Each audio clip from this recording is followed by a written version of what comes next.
Hello students, आज आपके लिए लेकर आया हूँ मैं यूपी बोर्ड परीक्षा 2024-25 के लिए मॉडल टेस्ट पेपर जो गणित विषय का है। और ये आपका 23-24 और 24-25 का सेम है।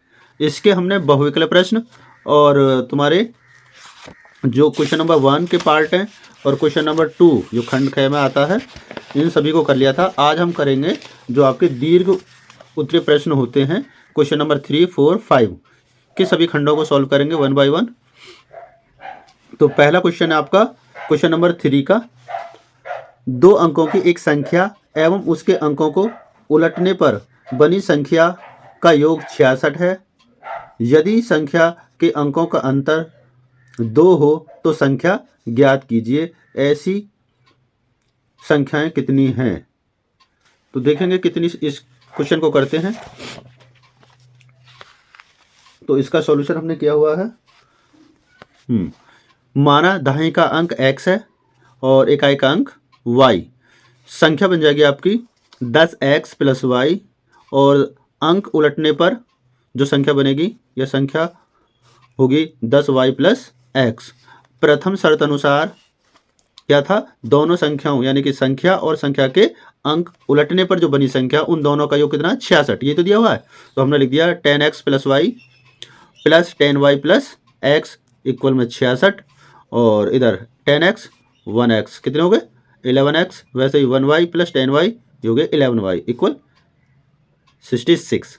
अब देखो इन दोनों में 11 कॉमन है, तो ये 11 हमने कॉमन ले लिया, तो बचेगा आपका x + y ब्रैकेट में बराबर में 66। और इस 11 से जो 11 हमने बाहर लिया था इससे भाग कर देंगे दोनों तरफ, तो ये बन जाएगा क्या? x + y बराबर 6। ये बन जाएगा आपकी प्रथम समीकरण। x + y बराबर 6, ये फर्स्ट समीकरण।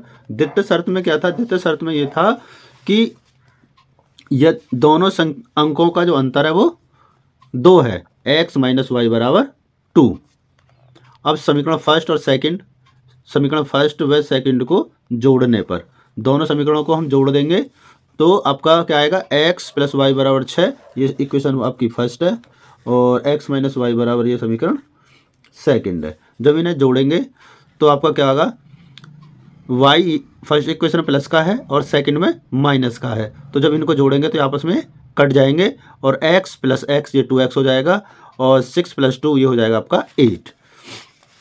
तो हमें प्राप्त होगा 2x बराबर में 8। इस 2 को हम डिवाइड में पहुंचा देंगे तो 8/2, 2 से भाग करेंगे तो आ जाएगा 4। x की वैल्यू आ गई 4। x का मान समीकरण 1 में रखने पर तो x की जगह 4 रख देंगे। 4 + y बराबर 6 और ये 4 इधर जाएगा राइट साइड में, तो बन जाएगा आपका माइनस का, तो ये हो जाएगा y बराबर 6 - 4 और y की वैल्यू आ जाएगी y बराबर 2। संख्या क्या आएगी हमारी? संख्या आ जाएगी 10x + y, तो x की वैल्यू 4 और y की वैल्यू 2 रख देंगे, तो ये 10 चौक 40 और ये हो जाएगा आपका 40 + 2, तो ये आ जाएगा आपका 42। ये संख्या आ जाएगी। ठीक है जी। आगे इसका अथवा वाला प्रश्न था। 5 वर्ष पूर्व नूरी की आयु सोनू की आयु की 3 गुनी थी। 10 वर्ष पश्चात नूरी की आयु सोनू की आयु की 2 गुनी हो जाएगी। नूरी और सोनू की आयु कितनी है? तो अथवा वाला प्रश्न हमने किया हुआ है, लिखेंगे माना नूरी की वर्तमान आयु x वर्ष, सोनू की वर्तमान आयु y वर्ष। 5 वर्ष पूर्व नूरी की आयु x - 5 वर्ष होगी और 5 वर्ष पूर्व सोनू की आयु y - 5 होगी। प्रथम यानी प्रश्न अनुसार x माइनस यानी जो नूरी की आयु है x - 5 बराबर हो गया y - 5 × 3। प्रथम शर्त जो थी x - 5 इक्वल हो जाएगा 3y - 15 और ये y 3y को इधर ले आएंगे बाएं पक्ष में यानी कि लेफ्ट साइड, तो x - 3y और इस 5 को इधर ले जाएंगे राइट में, तो हो जाएगा -15 + 5। सॉल्व करेंगे x - 3y इक्वल हो जाएगा -10 और ये बन जाएगा समीकरण फर्स्ट। दूसरी शर्त थी 10 पश्चात नूरी की आयु हो जाएगी x प्लस 10 और 10 वर्ष पश्चात सोनू की आयु हो जाएगी y प्लस 10। द्वितीय शर्त के अनुसार रखते हैं इनको, तो ये बन जाएगा x प्लस वाई बराबर y प्लस 10 इंटू में 2, दोगुना हो जाएगा ना। इसके बाद x प्लस 10 बराबर 2y प्लस के 20 और इस 2 को इधर ले आएंगे तो 2y को सॉरी, तो x माइनस 2y बराबर में 20 और ये इधर जाएंगे तो हो जाएगा माइनस के 10। तो इक्वेशन बन जाती है x माइनस 2y बराबर 10, समीकरण सेकंड। समीकरण फर्स्ट और सेकंड को हल करेंगे तो हमने लिख दिया है x माइनस 2y बराबर में 10, समीकरण सेकंड, और इसी के नीचे x माइनस 3y बराबर माइनस के 10, इक्वेशन फर्स्ट। दोनों से अब हमारे यहाँ पर x की वैल्यू दोनों में सेम है तो हम x को हटाएंगे यहाँ से, जो हमारा विलोपन विधि है उससे, तो ये घटाने पर ये वाली वैल्यू x कट जाएगा और ये प्लस के हो जाएंगे 3y, और ये आपका जो माइनस का 10 ये भी प्लस का हो जाएगा।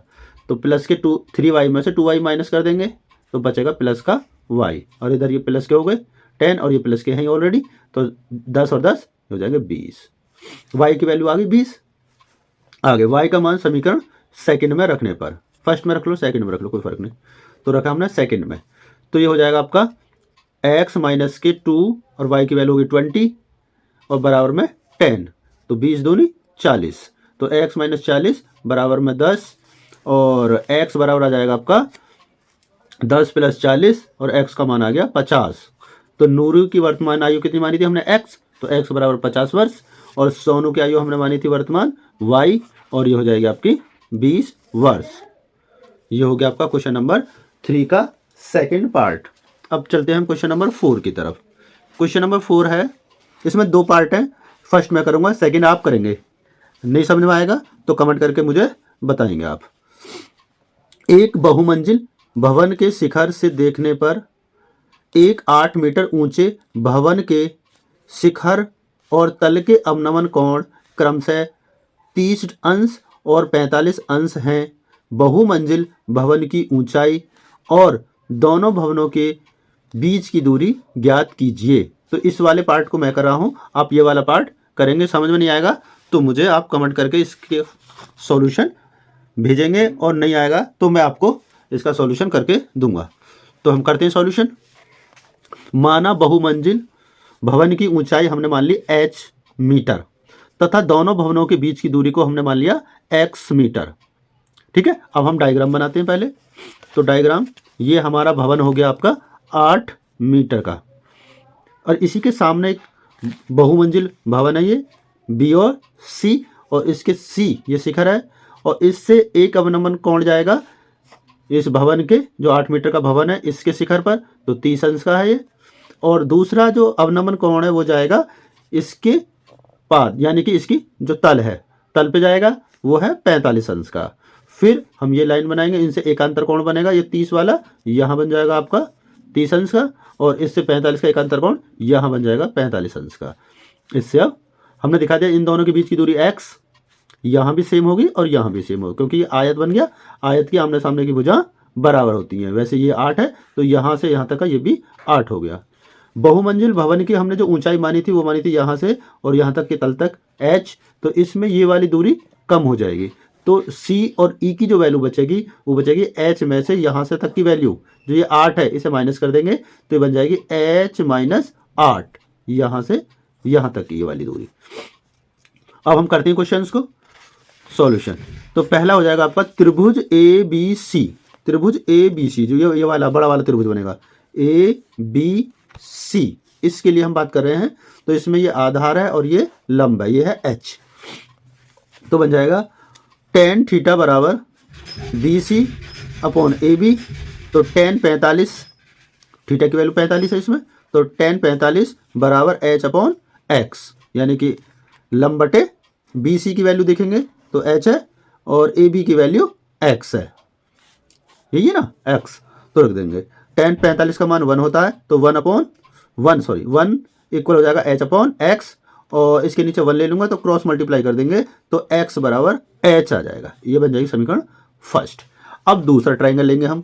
दूसरा ट्रायंगल ये ले लेंगे सी डी ई, ये त्रिभुज बन जाएगा सी डी ई में क्या बनेगा, सी डी ई में वही सेम लिखेंगे टेन थीटा बराबर सी ई अपॉन डी ई, और थीटा हमारा कितना 30, तो टेन 30 बराबर हो जाएगा सी ई की वैल्यू h है और आपका डी ई की वैल्यू x है। रख दिया, टेन 30 की वैल्यू होती है 1/√3 और बराबर में हो जाएगा h माइनस 8/x। इसके नीचे क्रॉस मल्टीप्लाई कर देंगे क्योंकि इन दोनों की, तो ये x बराबर हो जाएगा h, इसकी मल्टीप्लाई में करेंगे h√3 माइनस ये हो जाएगा 8√3। ये बन जाएगी आपकी इक्वेशन सेकंड, समीकरण 2। अब समीकरण फर्स्ट से x बराबर h, दोनों की वैल्यू सेम है, तो x बराबर h हम किस में रख लेंगे, सेकंड में रख लेंगे, जहाँ x है वहाँ h रख लेंगे।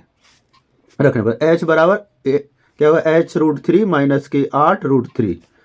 अब इसे इधर ट्रांसफर कर लेंगे, h को इधर ले आएंगे और 8 को इधर ले जाएंगे, तो लिखेंगे h√3 माइनस h बराबर में 8, जो इधर माइनस का था इधर जाएगा तो वो प्लस का बन जाएगा 8√3। दोनों में से h कॉमन ले लेंगे तो ये बचेगा आपका √3 माइनस 1 इक्वल 8√3।